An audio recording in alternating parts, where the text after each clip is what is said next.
Sugeng pepanggihan malih kaliyan Subadi Prawoto. Ing kalodhangan menika badhe ngaturaken waosan buku basa Jawi Jagating Lelembut.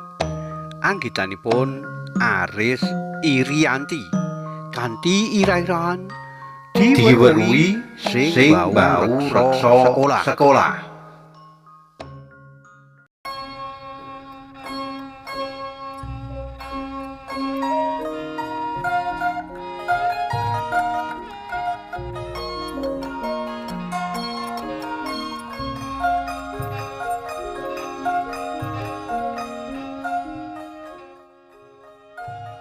Wengi sangsaya sepi, ora ana kang padha nindakake gegawean kaya nalika awan.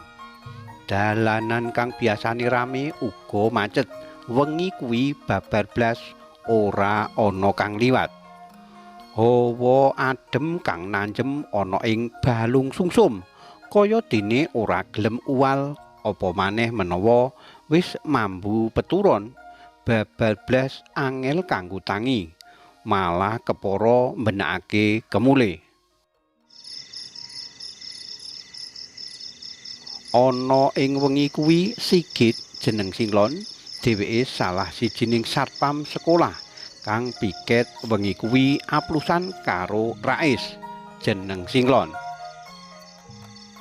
Uga salah sijining security utawa satpam ing sekolah kuwi. Uga kerep meruhi kahanan kang bisa dideleng mripat, uga kang ora bisa dideleng mripat. Wengi kang sepi kuwi ora ana swara apa wae, mung bola-bali keprungu manuk jeguk ora wis-wis, kaya-kaya bocah sekolah kang arep lomba paduan suara ana ing sekolah. Dadi latihan terus. Saka kaduan uga keprungu asu njegok kang sahut-sahutan antarane asu siji lan sijine. Antarane asu kang dikrangkeng uga asu kang padha saba golek pangan. Ana ing sakupenge sekolahan kang dirungokake Mas Galih, satpam sekolah kang piket wengi kuwi. Amung ana swara jangkrik uga orong-orong lan kewan wengi kayata kodhok yen dirungokake kanthi prasaja malah kaya konser musik artis ibu kota. Lagi wae Mas Sigit ngrungokake lan ngapresiasi kabeh mau, malah banjur keprungu ana wong lanang kang tulung-tulung njaluk pitulungan. Nanging tangeh lamun ora ana kang krungu tumrap swara tulung-tulunge priya mau.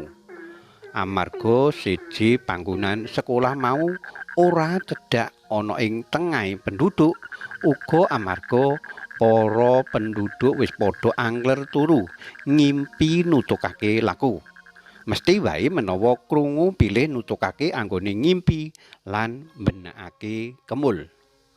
Keprungu kaya ngono nganti tekan pos ronda, banjur Mas Galih makjegakik rikat lan menyat mubeng patroli ngubengi sekolah kuwi. Mbok menawa pancen ana wong ala, uga ana wong mbutuhake pitulungan. Aneh maneh, ana ing pojokan sekolah kuwi ana asu njegok kang ora uwis-uwis, ora mung siji, nanging ana asu telu kang ana ing pojokan sekolah. Padha njegok kaya-kaya nuduhake menawa ing kono ana wong ala. Bener wae, Mas Galih kanthi rikat nuju panggonan asal swara asu njegok kang sambung terus ora uwis-uwis.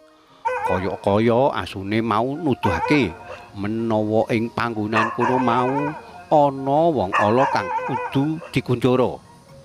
Sawise dicedhaki dening satpam sekolah, ujug-ujug Mas Galih satpame sekolah kaget nganti njundil amarga weruh wong kang lagi nggletak ana ing lawang cedhak gudang mburi sekolah. Meruhi kaya ngono kuwi Mas Galih banjur nggugah Pak Sodik jeneng Singlon, pesuruh sekolah kang diparengake manggon ana omah dinas mburi sekolah mau. Karepen bisa nggotong wong kuwi karo Mas Galih, bener menawa wis digotong diturukake ana ing ruang satpam ngarep gapura mlebu. Amarga ana ing kantor kuwi wis ana obat-obatan komplit kanggo ndadekake wong semaput mau malih sadar. Wis makaping-kaping ditulungi dening security. Sawise sadar wong mau banjur cerita jane mono arep maling ana ing gudang sekolah kuwi. Nanging kabeh mau diwurungake dening pemuda kang hobine maling mau. Sejene ana asu mbaung terus-terusan, ana uga ing pojokan gudang mau ana gendruwo.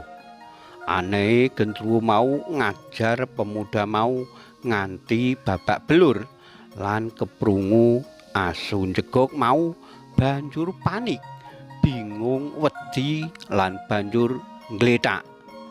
Nah, kuwi mau tegese amarga diweruhi sing mbau reksa sekolah kuwi ngetokake kebringasane ngajar maling marai maling wurung amarga diweruhi sing mbau reksa sekolah.